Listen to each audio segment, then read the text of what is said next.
This is the No Swear Gamer from YouTube and the Atari 1700 Game by Game podcast, and you are listening to the podcasting pride of the Smoky Mountains, the Two Dudes in a Nest, with your hosts, Dude Michael and Dude Justin.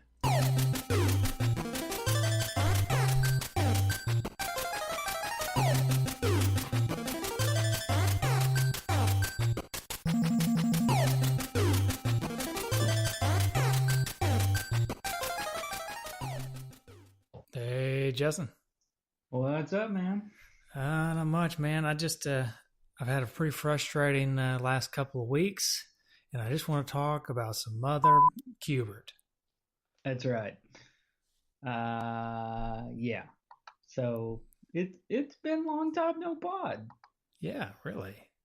I don't know what's happened to us, but it has been a while. There's not been a lot of podding going on. Yeah. For me, it's been scheduling. Oh boy, I've had some rough couple of months. September and October, both been a little rough in the scheduling department for me. Yeah, I've been right in the same boat as you. I mean, I've had pretty much every week since the last time we pod has been between 50 and 60-hour weeks, easy. Yeah, I'm hitting some high numbers too. It's just kind of the nature of this time right now. So lots of sick people, right? Yeah, just the nature of the services that I've been on.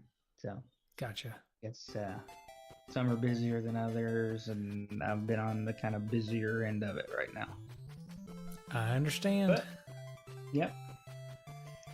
But we're here tonight to talk about Q Bert. This is the Two Dudes in a Nest podcast, by the way. Right. And so we'll talk about Bert. That's right, Q Bert. Right. We will talk about Q Bert, but Q Bert, there's not a lot to talk about for Q Bert, but I've got a lot of good tangents because a lot of stuff has happened to me since the last time we pod. Chris Vanderhoff, come on. Yeah, this episode is dedicated to Dude Vanderhoff. Yeah. So, although he says he doesn't like the tangents, right? That's what he says. But on our last Patreon episode, he really complimented about listening to us just talk about various issues. So, which is it? I don't know. It's a good question. I don't know how he truly feels about it. Yeah. So I've got. So I mentioned I got a lot of good tangents to fill in with tonight. So I've got one is things that have happened to my house. So we've got that. Okay. But also the bigger one that we probably need to do off the top before we even get into the game is if you notice me talking with a lisp tonight, it's because I got new teeth, sort of. Yeah. Go ahead. Well, my wife has convinced me that it's time for me to go ahead and try to do like an Invisalign type of thing. Mm-hmm. So that's what I'm doing. And I'm still kind of getting used to the teeth. I've had them this will be going into my third week. Right. And I had these a few years ago when we were in college. And they're interesting. Unfortunately, I wore the retainer for about 2 years afterwards. And then I lost it somehow. No. Can you not order another one? Well, you can, but they're expensive, and at that time, I didn't have a lot of money, so I understand. To get one. So my teeth have moved a little bit since the Invisalign, which kind of stinks. So one day, I may go back, which actually, I think my insurance right now, not to get into some hot insurance talk, but I think my insurance that I have right now covers the orthodontics pretty well, so I may go back pretty soon. But anyway. Cool. Tell us about your teeth. So I'm actually doing the Smile Direct Club, which you see on the commercials. Mm-hmm. It's essentially the same thing as. Hold on just a second. Time out. We normally play music in the background of the pod for Q Bert. Mm-hmm. I want to do it just during the game segment this time because there's not a lot of music in this game, and if I start it now, which I've been playing it now, but I'm going to stop it because if I continue to play it, it's going to get really annoying. But we'll do it during the game segment. Anyways, so I'm doing Smile Direct Club. And it's almost like the cheaper knockoff version, but I think it's cheaper because it's like internet based and they 3D print Like- them and send them to you. So it's like they've figured out how to do it cheaper. Like Dollar Shave Club for teeth. Yeah, basically Dollar Shave Club for teeth. Yeah. Mm-hmm. So that's what I'm Right. doing.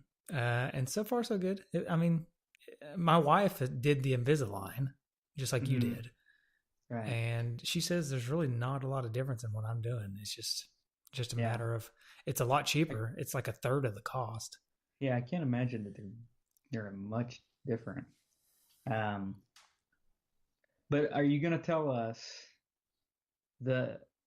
I know the joke I used to use, and I'm sure you're using the same joke. Oh, it's my favorite joke in the world. I know exactly which one you're talking about. Exactly. Tell So us the joke. with the Smile Direct Club teeth, they're everybody knows what they are. They're little plastic things you put on your teeth, and they gently move them for about 6 months. Anyways, when you can't eat with them while you have them in, so the best thing about having these is telling people I got to take my teeth out before I eat. Exactly. That is the best joke. Excuse me, I just got to take my teeth out real quick. Oh yeah, you guys want to go to lunch? Hold on, let me go run to the bathroom and take my teeth out. Yeah. Love it. I remember when I got them, they were just such a pain to try to get out at first. Like they were just like really difficult to get out. And I guess there's just a trick to it, and it took me maybe 2 weeks to kind of get it down, and I was able to kind of to get them out.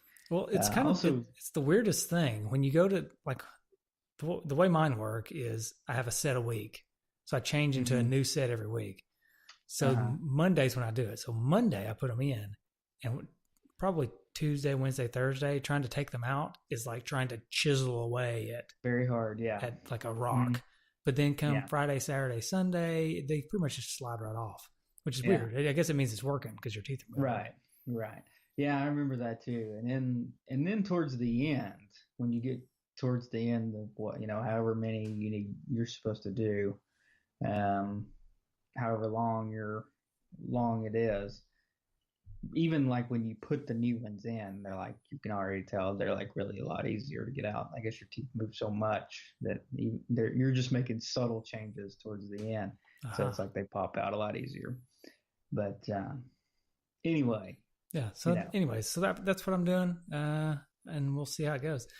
I guess, I think there's like some kind of incentive program for a mutual incentive. If anybody out there is interested in Smile Direct Club, shoot me a message, and you may be able to get them for cheaper, and I may get a little bonus too. So, but you may want to wait till I tell you whether or not they work. And if you want to wait about 6 months, I'll let you know. Yeah. Now, because so far your reviews of like Blue Apron have not been good. Correct. So I'm not afraid to be brutally honest. You gave up on Blue Apron for good, right? We did. We gave up on Blue Apron for good, and everybody knows the story. If you don't remember the story, listen back to one of the old episodes. I tell you all about Blue Apron.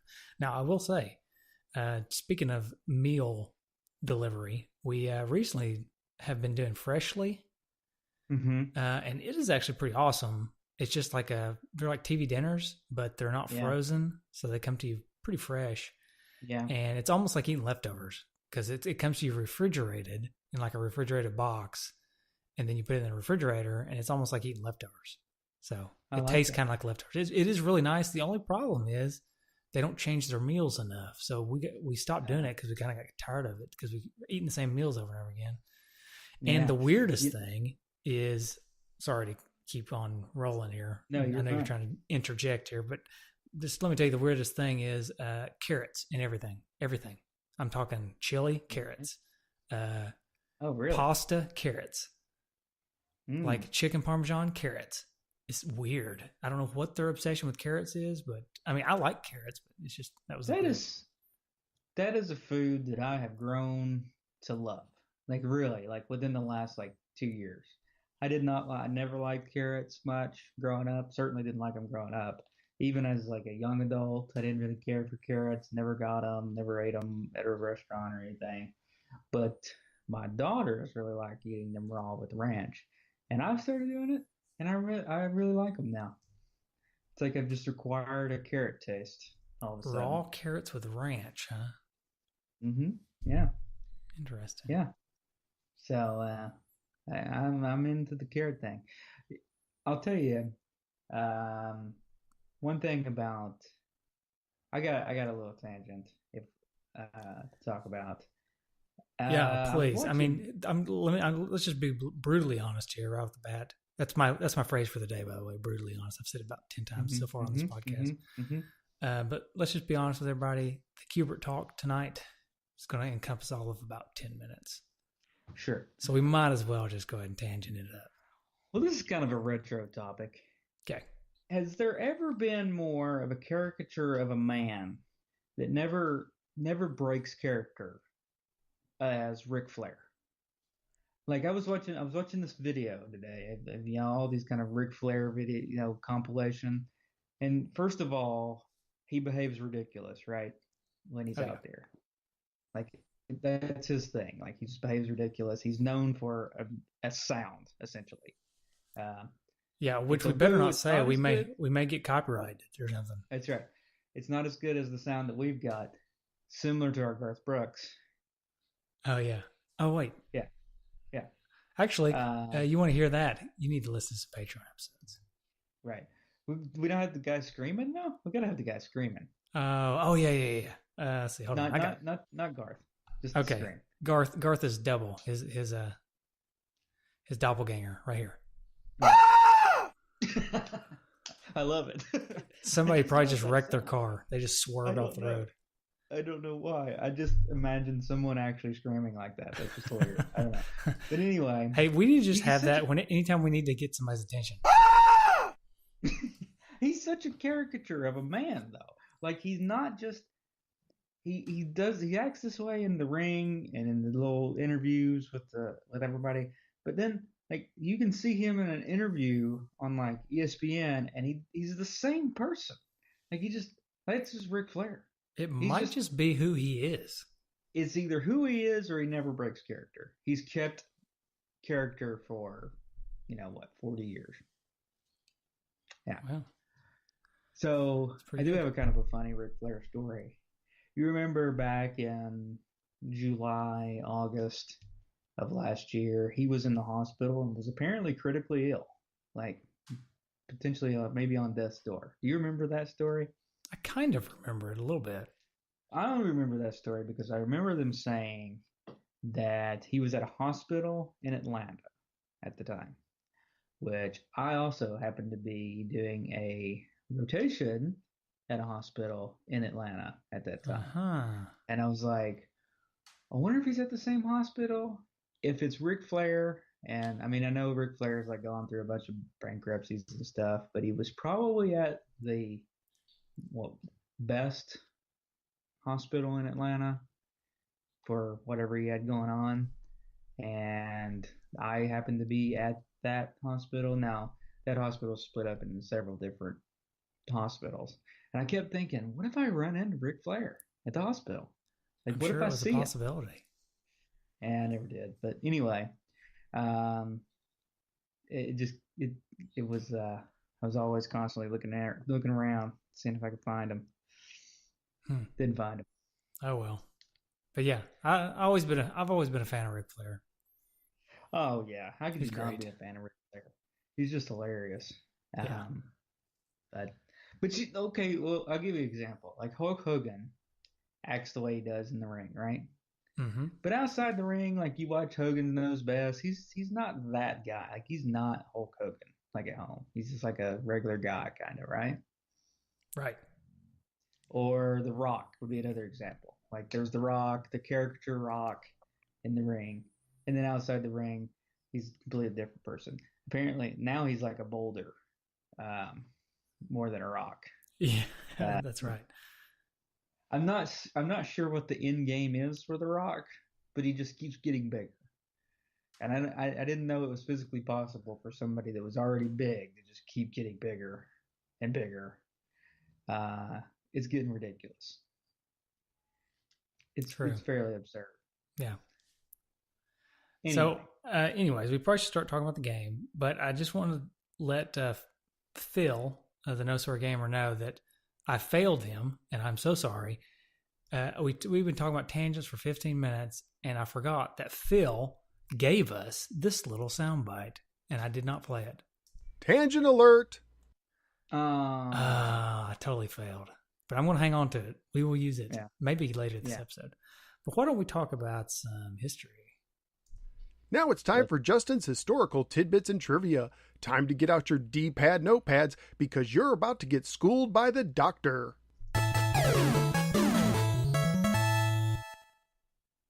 All right. So Q Bert history.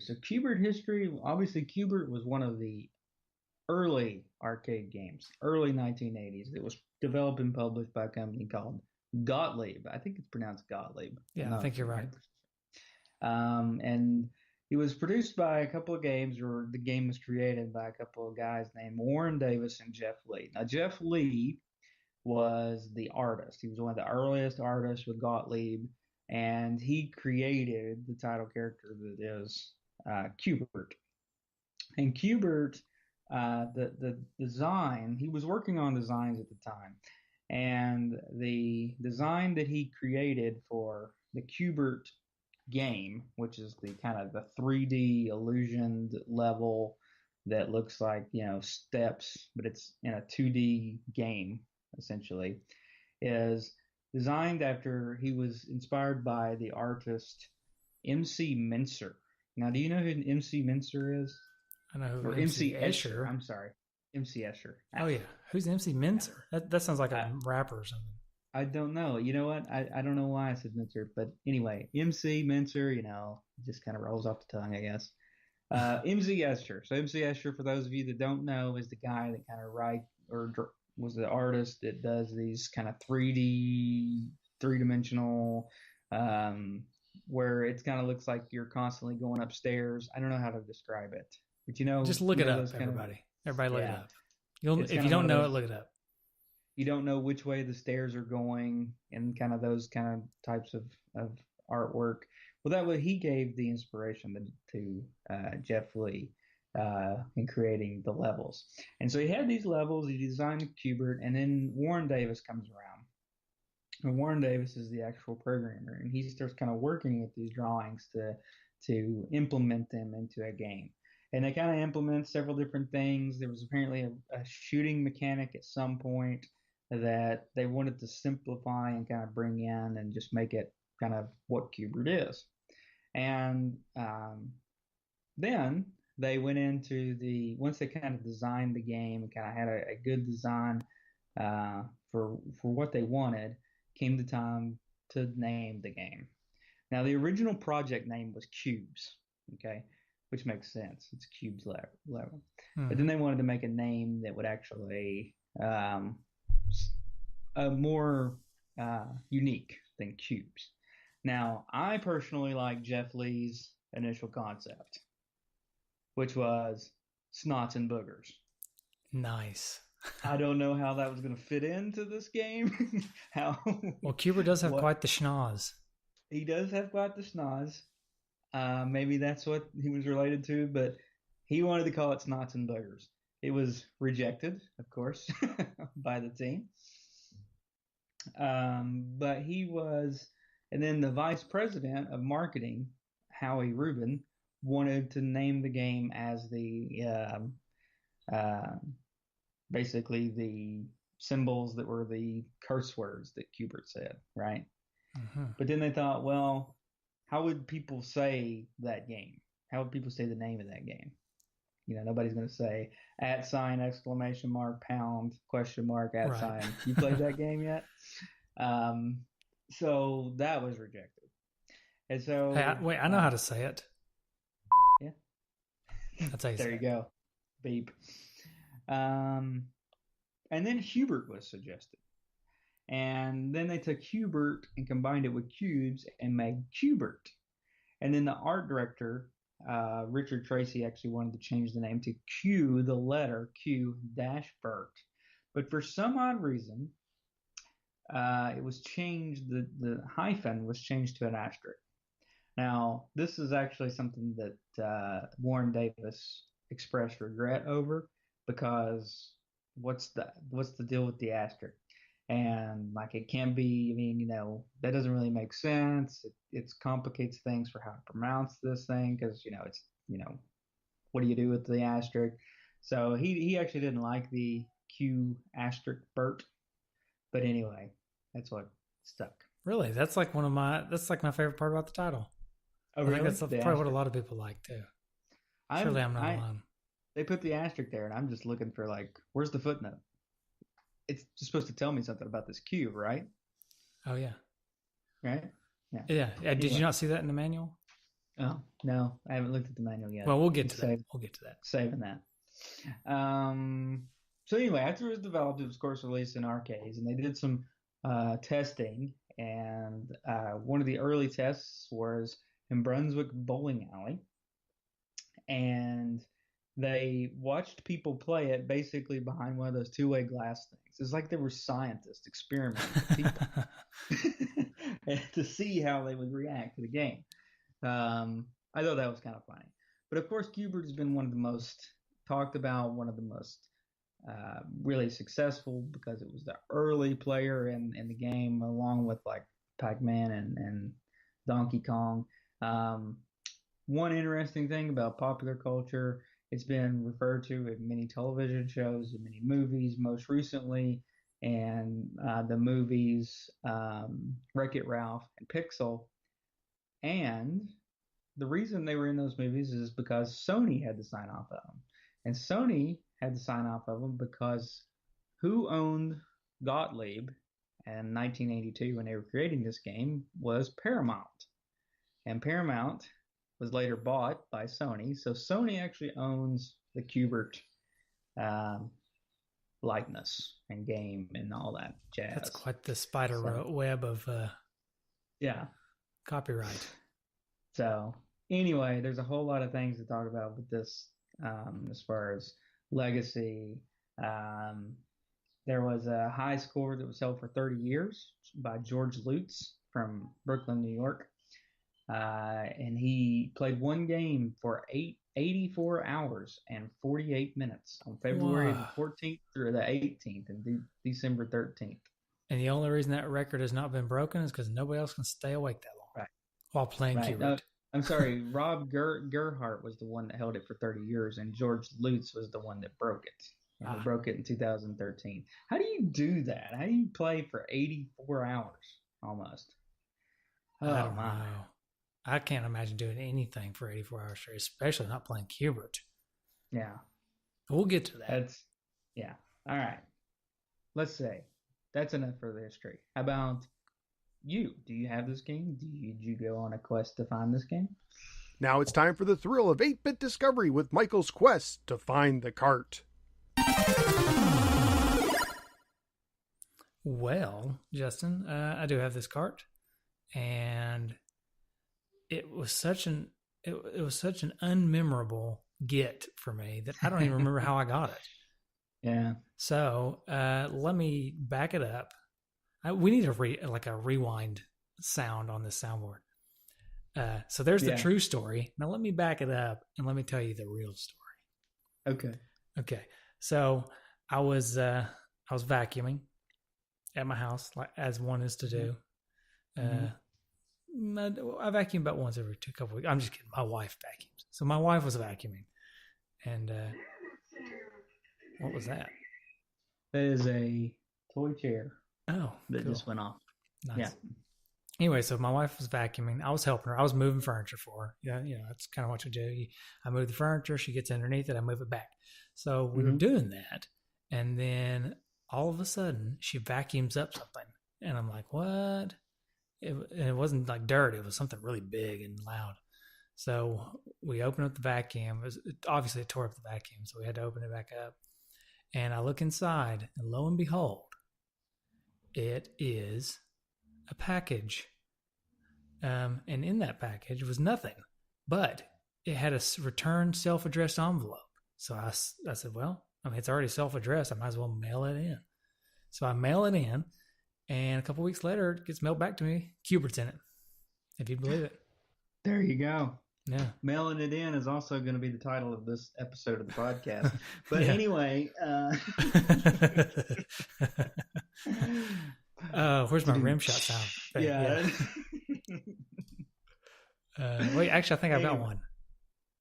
one. Say that joke again. Mailing it in is also going to be the title of this episode of the podcast. Yeah, nice. All right. All right, so I guess we can go. Story. Yeah, thanks. I guess we can go ahead and talk about the game then. How about we just talk about the game? All right. Time to dig in to some good old-fashioned game discussion.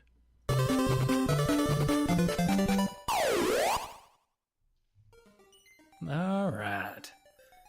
And what better way to start the game discussion than with what I like to call the manual? Yeah. I'm going to be, spoiler alert, I already hate it. You hate the game or the manual? The manual. Oh, yeah. The manual sucks. Yeah. But anyways, I shouldn't say it sucks. I mean, it's better than something I could put together, but here's the story of Q Bert, in case anybody was ever curious. This is quite the story. When Q Bert's title screen appears, choose either 1 or 2 player mode by pressing the select button. Next, press the start button to go to the setup stage. Once there, what the? This isn't a story. That's right. This is how to play the game. This game does not have a story, but they tease you into thinking they do, because it says how to free Q Bert from the time warp.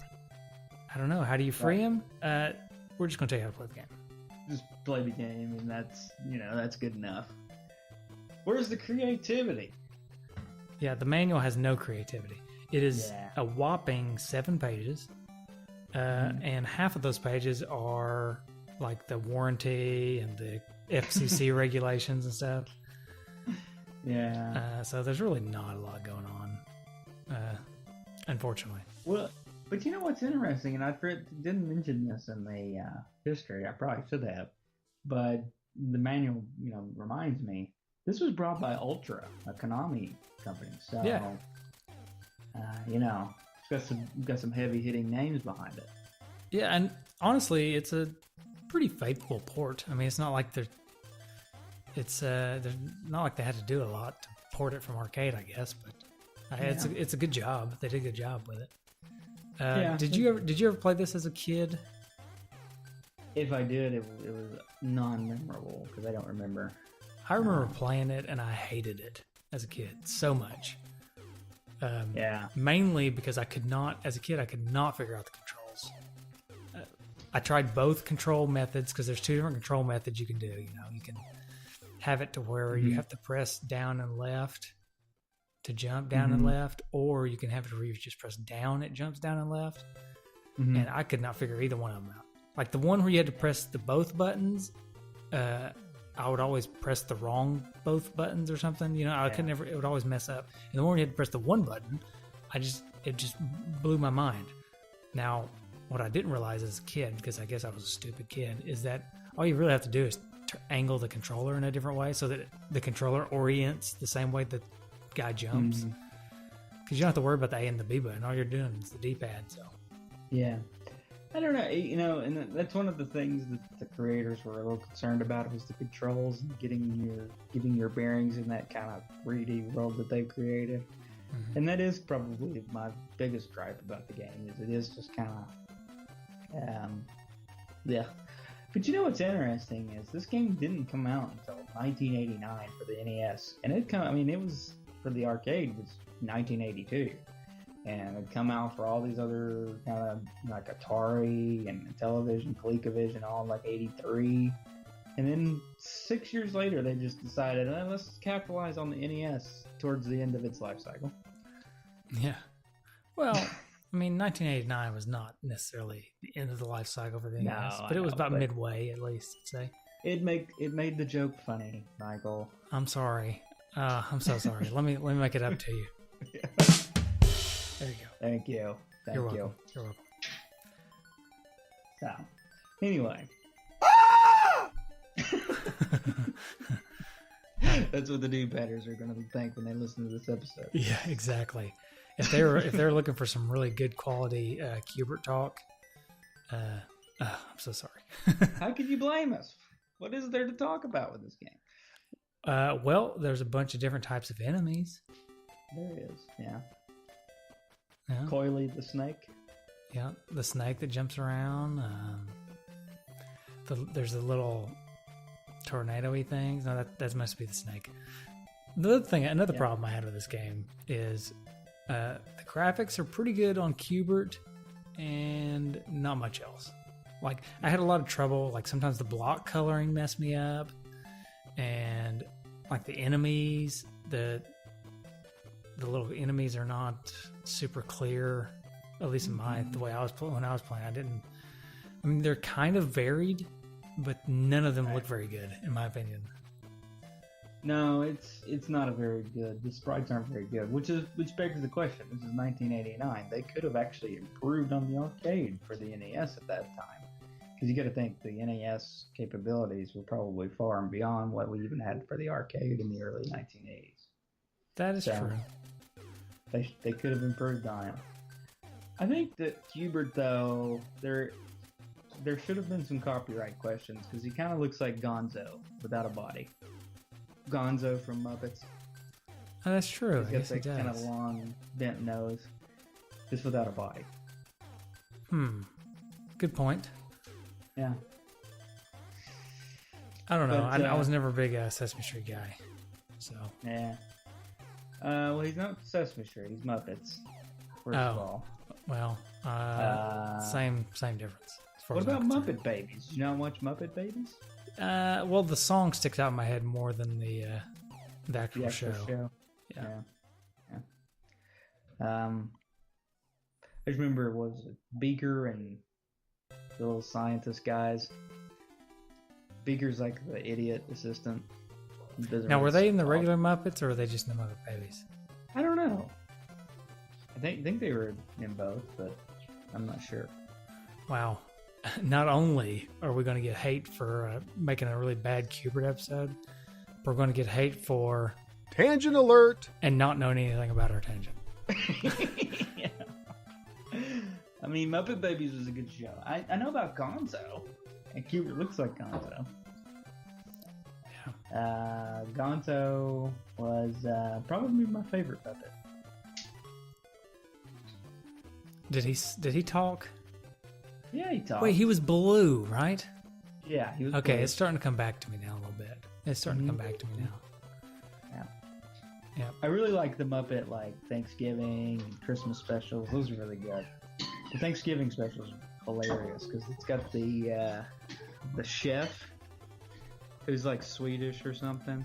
Yeah, I remember This is the another Swedish thing chef. you would never be able to do, like, in today's modern times, because that would probably be considered racist or something. But... you know, the chef, he's Swedish, and he's talking like this, you know, and he's constantly... but the funny thing about him is he's constantly trying to cook Big Bird. And that's hilarious. I think that's hilarious.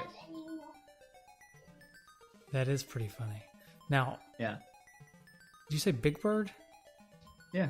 I'm just getting so confused right now. I thought Big Bird was Sesame Street. Wait, Big Bird was...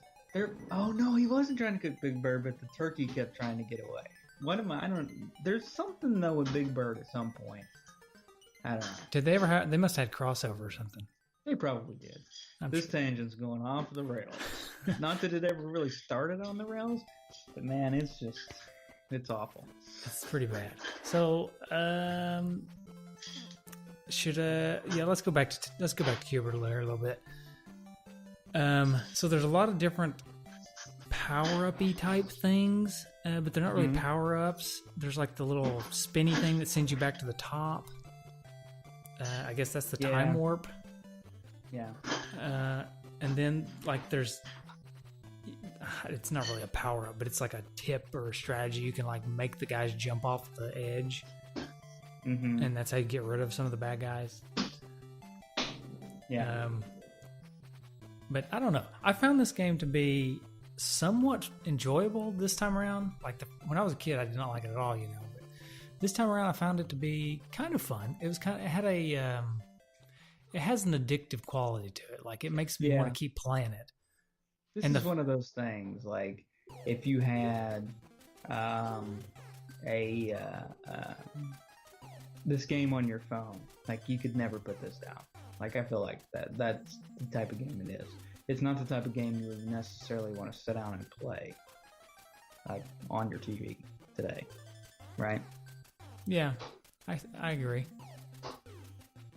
Yeah, it would make a. I mean, I could see myself playing on Switch maybe for a little while. There's just, other than chasing a high score, there's really not much to this game.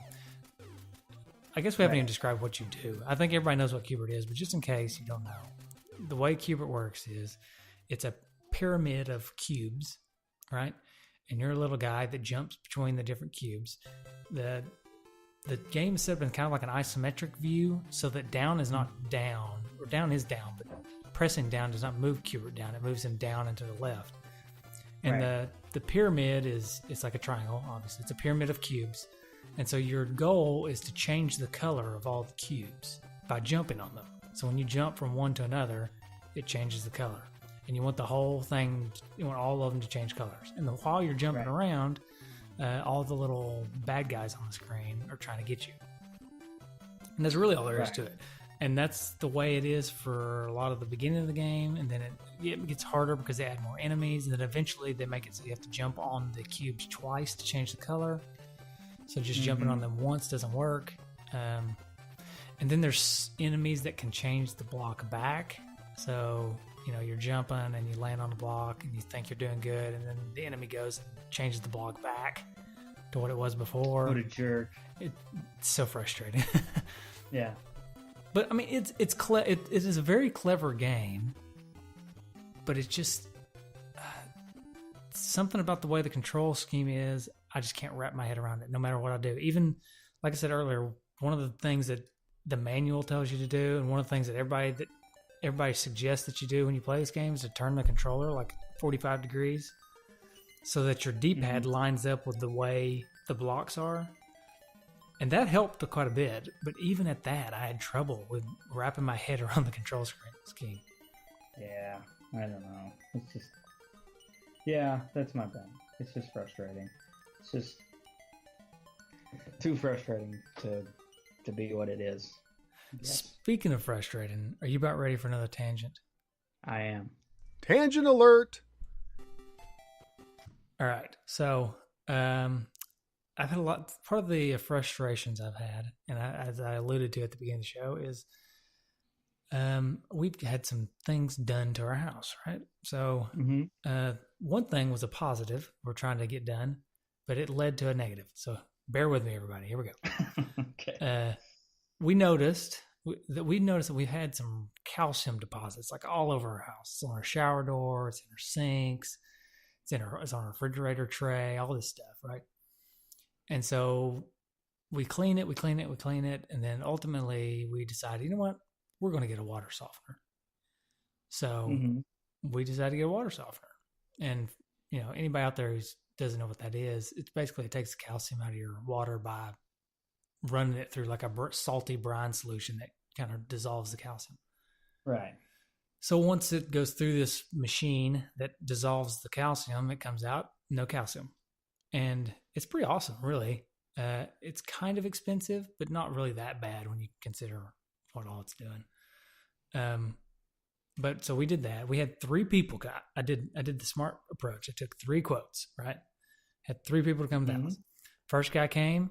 He did all his little tests, gave me his sales pitch, and then he left. And then the second lady came, same thing. She did all her tests, gave me the sales pitch, and she left.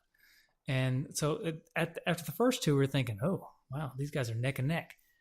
One of them sold like the regular electric system. One of them sold like this fancy Connecticut or something system, and also an electric system. But for some reason, she didn't want to pitch her electric system. I think she was really wanting to push that Connecticut, which was like twice as much as far as cost goes. Sure. And then the third lady came. So I was at work. This is going to be a long tangent, by the way, everybody. So I was at work, and she called me. She was scheduled to be at our house at 6:30, but I was at work, and then about 3:00, I get a phone call, and she's like, "You think you're going to be there any earlier than 6:30?" And And I said, well, no, probably not. That's why we scheduled it for 6:30 because that's going to be like right around the time we get home. She says, oh, okay. Yeah. Well, that's all right. I'll see you at 6:30. So I'm driving home, pulling into my driveway at like 6:20. So I did actually get home about 10 minutes early, but I was hoping I would have 10 minutes to prep before this lady showed up. Nope, she was waiting for me in the driveway. So right off the bat, she got off on a bad foot for me. Right. Because if we have an appointment for 6:30, I understand being punctual, but I also understand she needs to understand I got to have some prep time before I get pitched. You don't need to be there early and then being pushy, right? Yeah. So that was that, and she really didn't even give us a sales pitch. She's just like, "Here's the quote." All right. Mm-hmm. She was like, she wanted to be out of there, so she was out of the running, obviously. So down to the first two, and we didn't really want the Connecticut system because it was so much more expensive. And so I called the lady. I said, "Why don't you pitch me your electric system? Because we're not going to go with the Connecticut." And instead, she's like, "Are you sure you don't want the Connecticut? Blah blah blah." And I said, "Okay, all right, you're out too." So we went to the first guy, and then so got the first system. They come here, they're installing it. They get it installed. It's all gravy, right? It's good, right? But the guy, got a noise for this. Hold on, I gotta have something good here. Okay, but unfortunately, while he was here hooking everything up, he noticed that our hot water heater was leaking. Oh no! Yes. So what we thought was like a nice new, somewhat expensive, but we had budgeted for soft water softening system turned into a water softening system and a hot water heater. So that kind of sucks. But on the bright side, we have nice soft water and it's also really hot. So right. Yeah. Boiling skin hot. Oh yeah. Just like I like it. I'll tell you this, let me complain about this. Speaking of hot water heaters and water in general. At the house we just moved from when we were living back in Tennessee there in what we just moved out of. So you've got the bathroom and you've got the kitchen, right? And which one would you say you would want higher water pressure in? The kitchen sink or the bathroom where the shower is? If you had to pick. If I had to pick. Can't have both. Can't be the same in both. But if you had to pick, which one would you rather the pressure be higher at? The kitchen or the shower? Do you have a dishwasher? Yeah. It's probably the bathroom then. Yeah, absolutely the bathroom, right? You got to have the high pressure shower.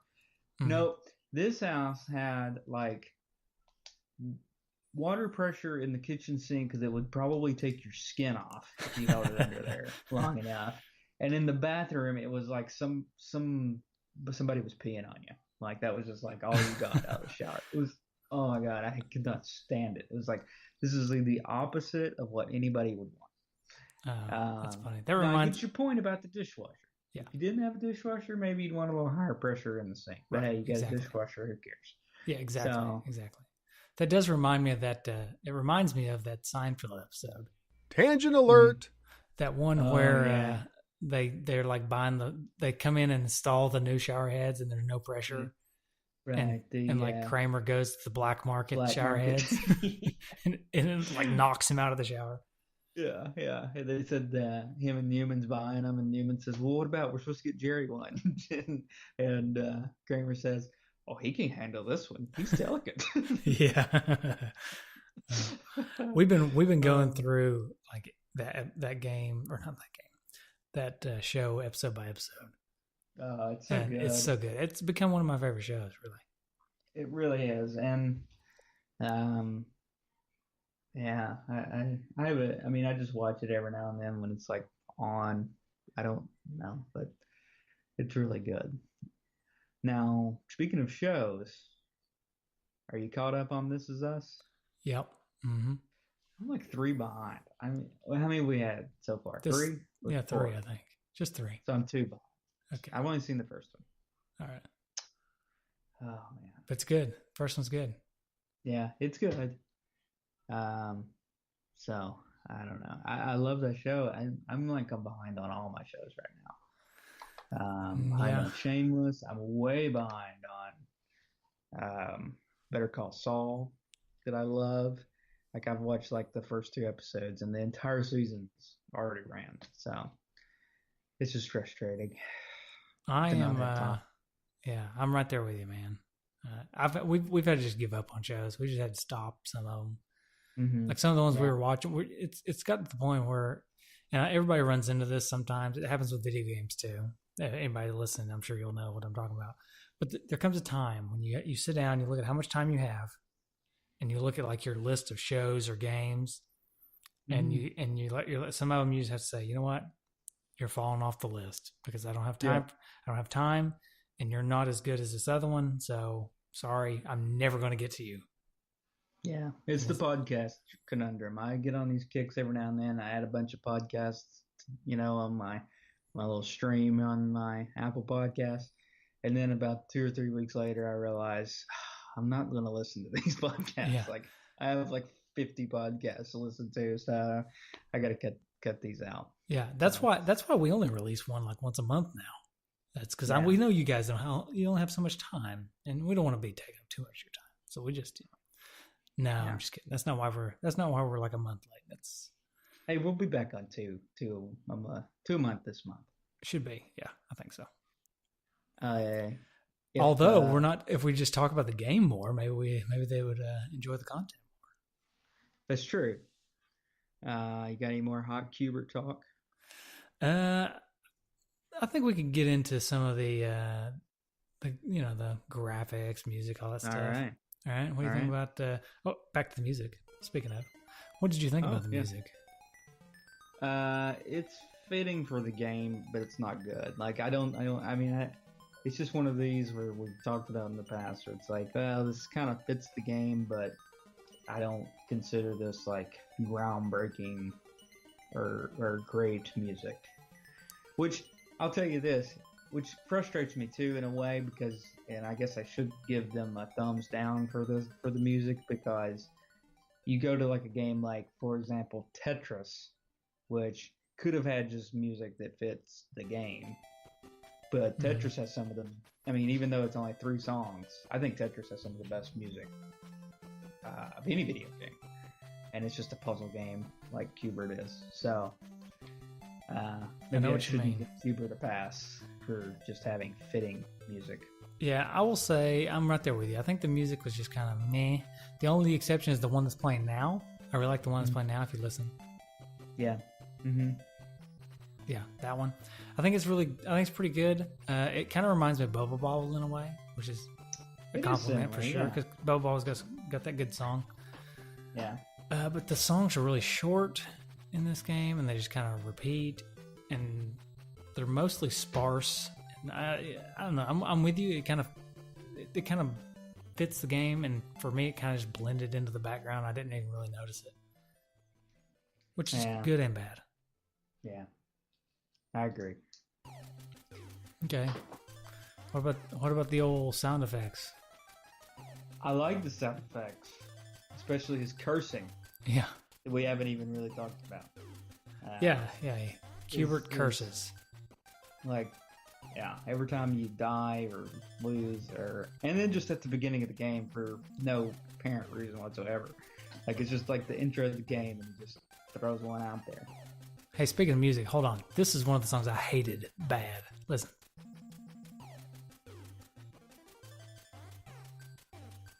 It's just a bunch of annoying racket. Sorry. Anyways. It's like somebody playing with a soundboard. Yeah. Like us. Yeah, exactly. Just like us.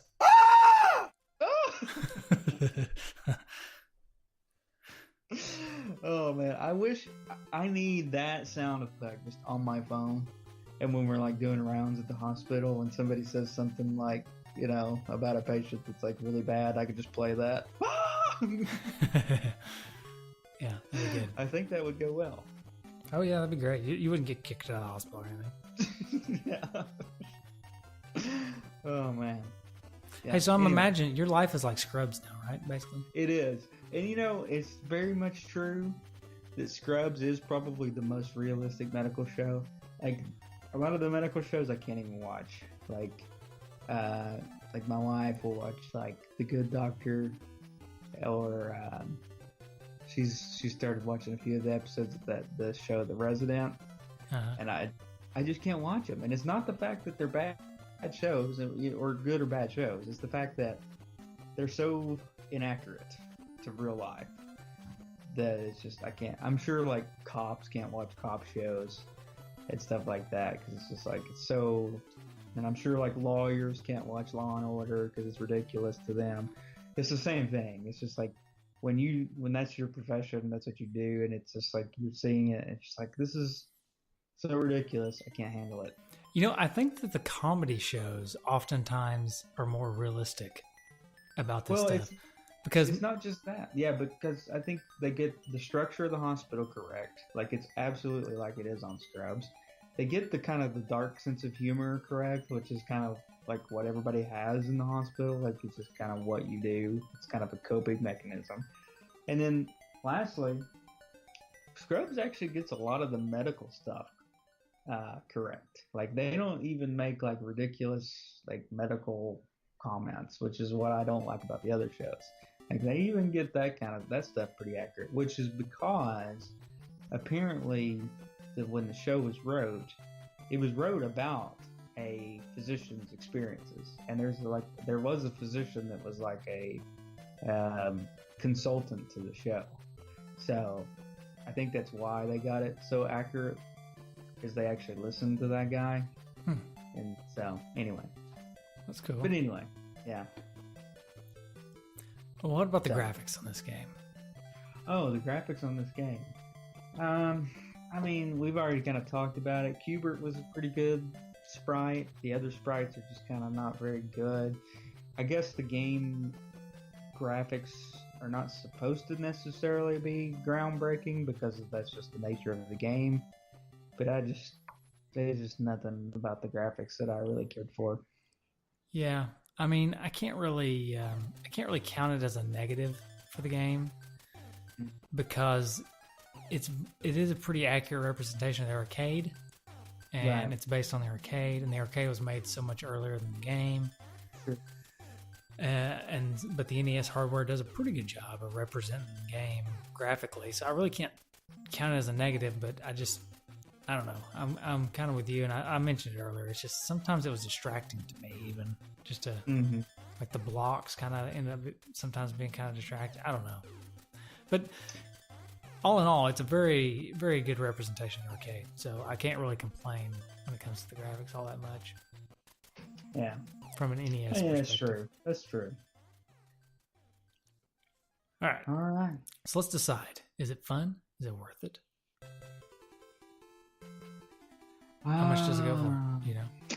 Oh, you know what? That would have been something to look up good. Or good to look up, not look up good. That's not proper English or anything. Look up well? I don't know. I think that's just a bad sentence. I'll tell you what. I'll tell you one thing. While you're looking that up, I am done with this music. Yeah, let's just turn that off. Did I not say it would get annoying if we tried to use it during the show? Right. So it goes for about. It's not a very expensive game, so you can get it for between about $6 to $10. It's about $8 average. You can buy the an original arcade for $2,600. A cabinet? Yeah. If you really like this game. That would be cool to have. That would be cool to have a Q Bert cabinet, I guess. Sure. I would think. Yeah. But it'd be cool to have any arcade cabinet. I think so too. I don't know where I'd put it, but yeah. Oh yeah, I would have no place for it, but I put it right next to my brand new hot water heater. It's like every man that wants an arcade cabinet because they look cool. Every man's wife is like, and what exactly are you going to be doing with that? Yeah, it's first, like that. The wife is very sensible because she knows that one, there's no place to put it anywhere, and two, even if there was a place, how often are you actually going to play it? Yeah, it's ridiculous. And it's like the episode of, you remember the episode of the show Yes Dear, where he rented out a storage unit? Oh, I love Yes Dear. I forgot about that show. Yeah, he rented out a storage unit just to go hang out with like all of his video games and stuff. Yeah. I love that show. Whatever happened to that It show? was, I don't know, it just died off. It was so It was good. such a good show. Yeah. So, anyway, Anyway, so do is you it think it's worth worth it? I'm gonna have to go no, and it's just the simple fact that there's not enough to it to even justify the cheap price. If you're I mean, if you have so many, I mean, it's kind of one of these things we always have the stipulation of if you have a ton of games and you've got all the great games that you can buy for that cheap price for the $8 to $10 range, then sure, go ahead and get it. But I don't think this is not a game to run out, even though it's cheap and buy because it's a great game to play. So I'm saying no. Yeah. I mean, we've talked a lot of crap about this game, but it's really not a bad game. And like I said, it has an It, addictive quality to it. It makes you want to keep it's playing it. it's not bad. It's just not good either. I think it's kind of I mean. That's kind of nonsensical, but Yeah. um, I mean, it's a right there in the middle. There's a reason why it's memorable as far as an arcade game goes, but it's not like a highly sought after arcade game as far as I know. mhm, So there's a reason for that, obviously, because right. it's not like your Pac-Man, or your Donkey Kong. It's not a top tier arcade game. It's more like, B-level arcade game. Yeah, With that yeah. being said, though, I don't know that I would search out this game, but if you come across it for like $5 or $6 and you're just kind of buying games, it wouldn't be a Mhm. bad game to have. I'd say you could get some fun No, out of it. yeah, I that's true. You could have some fun with it, but I wouldn't just listen to our podcast. I wouldn't be, I gotta go play Q Bert. I'm gonna go find Right. it for $6. Certainly not after listening to the podcast. Yeah, if they made it this far Right. with all the All tangent right. talk.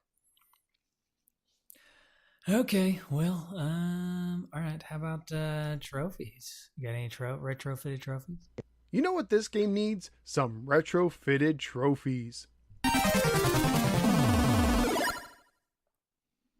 know we're a little out of practice, so I don't blame you if you don't have very many, because I don't have very many. But Yeah. did you think of any trophies?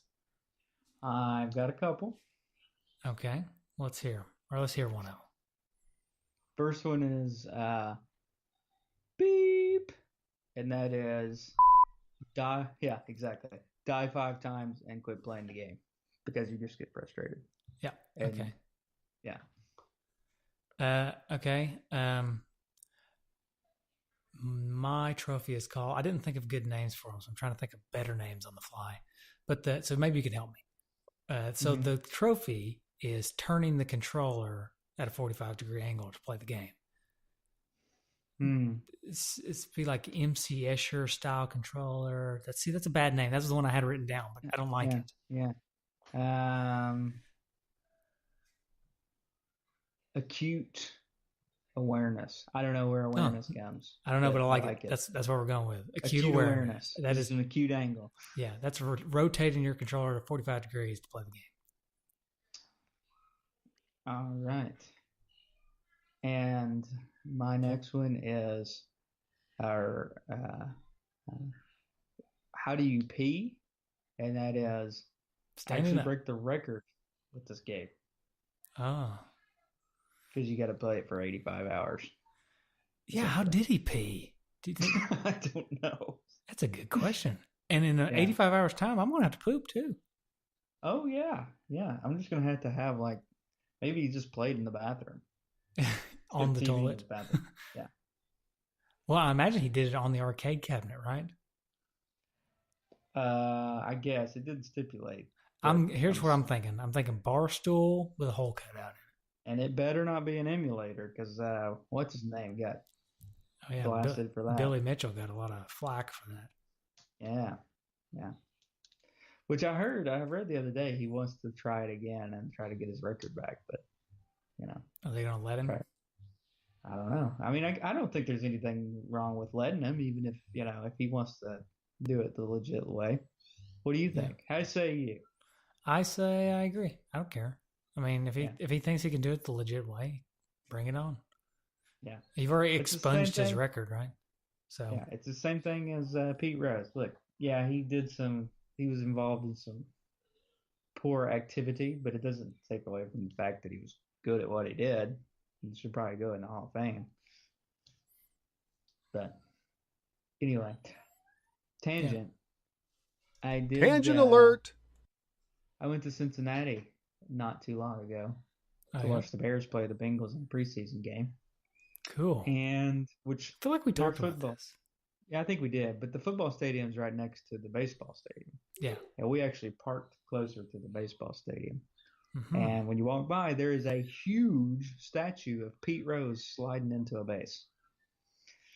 It's just like greater than life size of Pete Rose sliding. Huh. So that's pretty cool. That's cool. I got my picture made with it. I don't know where it is, but yeah. Well, I'm assuming you didn't get like a Polaroid. I mean, No, I'm guessing it's a digital photo, right? I guess it's on. It might be on my wife's phone. I think she took the picture. Gotcha. So. Anyway, okay. All right. Well, you got want to? any more trophies? Yeah, but I'm going to stick with the acute awareness. That's good enough. Okay. All right. That was a good one. So we're going to stick with that one. How about game rating? No game is worthy until the dudes have spoken. It's time for the game rating. You want to go with cuss word? Oh. On this family-friendly podcast? No, probably not on family-friendly. I like where your head's at, but I'm going to rate Q Bert. What say you? Well, I was waiting for you. Justin, would you? Oh, exactly. Justin, stop! No, that's too much. All right. Yeah. How about a geometric shape? Okay, geometric shape. So basically a shape. A shape, yeah. You don't have to say geometric. How about those non-geometric shapes, huh? Those are crazy. Oh, man.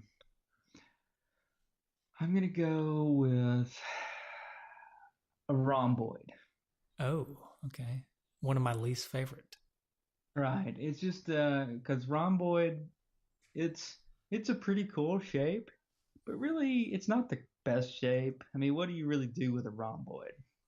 You can't. It's not functional like a cube or a square or a rectangle, right? True. Yeah. So that's what I'm giving it. Rhomboid. Okay. Good old rhomboid. Let's see. I'm gonna go with. I guess I'm gonna go with circle. Circle gets the square. Yeah, I'm gonna go with circle. And the reason I'm going to go with circle is because it's boring. It's just a circle. Mm-hmm. I mean, and the math around a circle is, I mean, what is pi anyways, you know? Right. I mean, you have to use pi whenever you're talking about circles. Just made up a number. Yeah. Somebody just made it up and said, hey, this is what you use for a circle.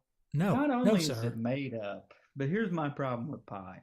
Okay, number one is it's just a never-ending number. So nobody even really knows what it is, right? You just say, well, it just never ends, right? Just like nobody really knows what Q Bert is. What is Q Bert? And second of all, they named it pi, which confuses me because when I hear somebody say pie, I want to be eating pie. Mm-hmm, mm-hmm. And they don't even spell it right. Doing math. P-I versus P-I-E. Yep. Now, if you think about the use of pi in a circle, then you could think like, well, pies typically are circles. You just cut slices into the circle, just like you would use pi geometrically. But alas, I'm still giving Q Bert the circle rating. Okay. All right. Did we get any feedback? It's time for D-Patter feedback, because when you're a D-Patter, you're a D-Patter for life. Great pod here. I'm looking at the feedback. So if you've got any more tangents. Okay. I don't have any more tangents. Not off the top of my head, but I've got some voicemails. I've got at least one voicemail here. You want to play it? Go ahead.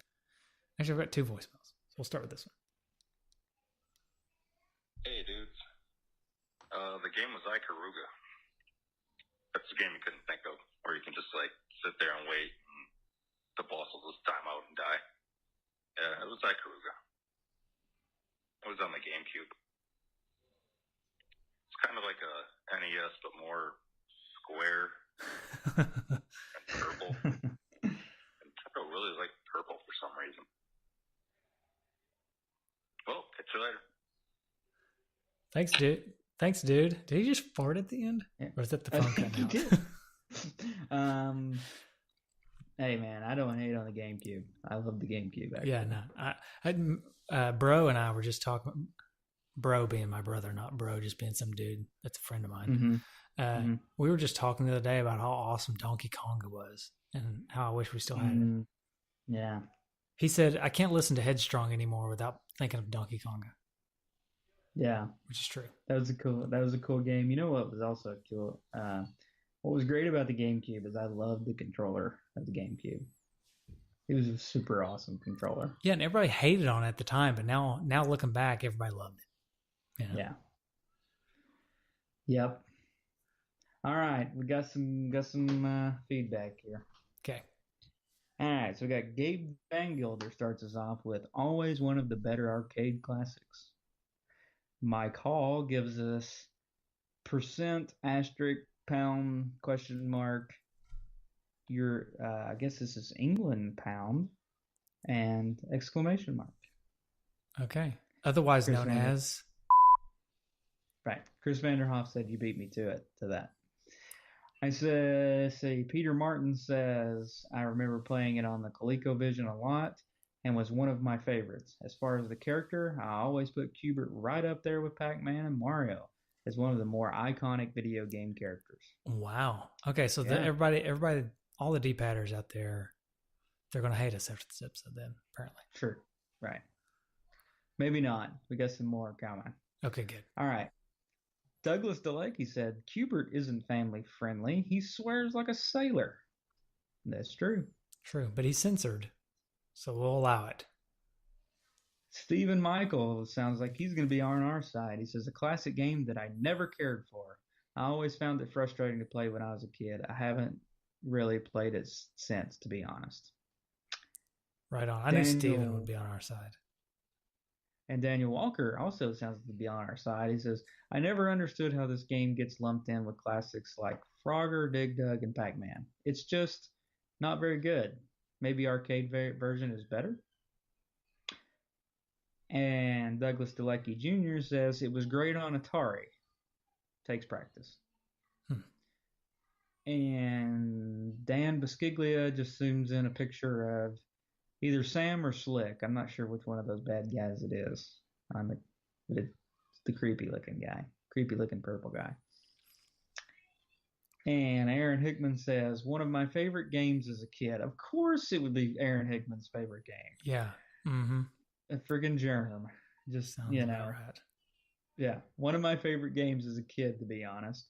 You sort of need that solenoid knocker from the arcade, though. The game just isn't quite the same without that force feedback. Wink face. Oh, Greg Polander says, best home port of the game. Arcade perfect, and it's great. You can choose your control scheme to help you play the game well. I really enjoy Q Bert and spent a lot of time with this.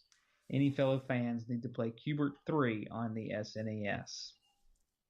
I will agree with him that I think that it's the best port that I've played. Yeah. I will say a couple things about that.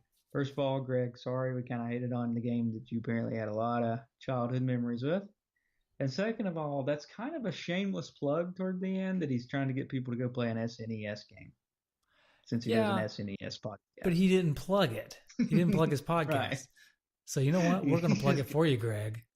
Yeah. Everybody needs to go listen to the SNES podcast. Yeah. Which, that's not the name of it, is it? Is it called? It's not called the SNES podcast, is it? It's the SNES podcast. Oh, wow, that's simple. What way to name your show something so simple that everybody can recognize immediately. Unlike us, something stupid like Two Dudes in a NES, which has caused nothing but turmoil with the NES versus NES. Right, exactly. And Ryan Jackson rounds us out with, I played this once when I was very young. all I managed to do was leap off the edge. Know the pain. Feel the pain. That happened to me quite a bit. Yeah. All right, that's it for Facebook. Okay, hold on. I think I got some more here. Not Facebook, but good pod. Oh yeah, it's a great pod. Although I do like the pig picture you put up on both the Facebook page and group. Yeah, it's what that's called is proof. Proof of our pig in the neighborhood. Proof is in the pig. Instead of proof is in the pudding, it's proof is in the pig. Proof is in the pig. All right, Twitter. Paul and Andy from Power Trip Gaming say, never played much of this game, but it's one I've enjoyed in the past. A good game. A good game. Nice. Go check out their show, Power Trip Gaming, and you will not hear any beeps on their show because they just let it fly. Yep. All right. Google Plus, which I got some sad news about Google Plus. I heard through the grapevine, maybe from Google themselves, that Google Plus is going away. Oh, that's kind of sad for Ryan. For Ryan and our latest and greatest, not greatest. Ryan, you're still the greatest. But from the latest, Benson Lott, this is like the second or third time he's posted on the Google Plus too. Yeah, so yeah. we've got 2 people on there who are about to be without a platform. That's sad. I recommend you guys switch over to Twitter or Facebook. But anyways, for now, Benson says, now there's one I completely avoided. I played the Atari version, and that left a bad enough impression that I didn't want to risk wasting a rental on the NES version. So there's another ball in our court. Yep. Yep, that's right. And then Ryan Ballard says, it looks similar to the arcade version that I tried as a kid. And while this game is a classic in every sense of the word, it's a bit like Pac-Man for me, in that I can only really enjoy it in small doses. I'm curious to see how far that you guys got. Not very. Small doses for me as well. Yeah, exactly. And then we got 2 iTunes reviews. We got 2 new iTunes reviews. This one's from Pete 123121980. He says, easy listening. About halfway through the episodes, and most of them are great. Notice he did not say all of them. Definitely helping me relive my childhood. The dudes have also reviewed a few games I didn't know about, helping me bolster my NES collection. Thank God that Mario thing died, he says. All right. Yeah, sorry about the Mario thing, guys. But he didn't really die. I don't know if you guys have noticed. He's back in limited quantities. Right. All right, and we got another iTunes review. Can you believe it? It's probably because we've been away for so long. But NES Nate from the USA says, NES perfection in a podcast. Wow. Be careful what you call perfection when talking about us. But after this episode. He must not have listened to very many episodes yet. All right. He says, childhood nostalgia in a podcast. Exciting content that will leave you wanting more 2 Dudes in a NES. Well, thank you, NES Nate. Or NES Nate, however you like to pronounce it. We'll go either way. We'll go whatever way you want. Yep. And that is it. I'm waiting. There's a call that hasn't come through yet. I'm kind of waiting on. So maybe he'll call during the podcast. I'll send him a text and let him know he needs to call in and leave his okay, yeah. Because maybe he just forgot about Q Bert. So I'll send him a text real quick, and then maybe as we're finishing up, we can get him on here. So that's it. If you want to start wrapping us up there. Oh wait, one more thing. I'm sorry. We have a new honorary dude. Oh no. Yes. I mean, oh good. Oh yeah. Oh yes. Oh yes. Dude Daniel Newton. Which Newton dude? You want to do Newton dude? You want to do Dude Newton? Newton dude?